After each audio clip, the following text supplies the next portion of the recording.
Alyssa Valdez naging inspirational ng isang graduate ng engineer at license pa. Grabe!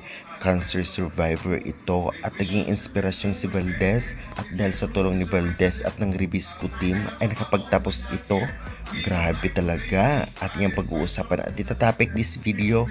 Kaya before that guys, please nakikiusap ako. Huwag niyong kalimutan mag-like, comment, and subscribe and pa-hit the notification bell for more PBL UAAP variable updates dito sa Pilipinas. Maraming salamat sa support. Pa-like and share na rin. Well, kahit noon pa ay alam naman natin ang impact ni Alyssa Valdez. Hindi lamang sa mga kapwa players nitong volleyball player, kundi sa fans. Dahil nga hindi lamang pagbibigay ng inspirasyon ang kanyang binibigay, dahil tumutulong talaga siya gamit ang kanyang pera at ang kanyang mga sponsor.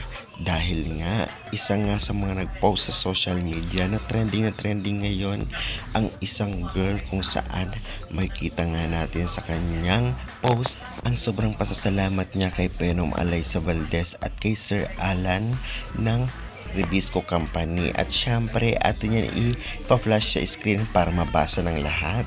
Sabi nga sa post ni Rose, "Hi Ate Alyssa Valdez and Sir Main Lavis, ganito nakalayo ang narating ng munting pag-asang ibinigay niyo sa akin 7 years ago.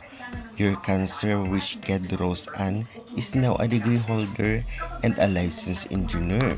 Thank you Ate Lee and Sir Alan, parte kayo ng journey kong ito."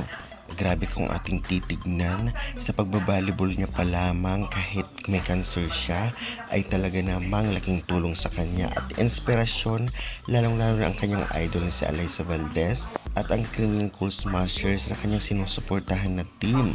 Dahil dito talagang nabigyan pa rin siya ng tulong galing mismo kay Valdez at sa Ribisco Company. Grabe talaga itong si Alyssa at ang Ribisco talaga namang matulungin, hindi lamang pang-i-inspired ang kanyang ginagawa kundi tumutulong talaga sa tao si Valdez. Kaya naman guys, anong sa inyo about dito?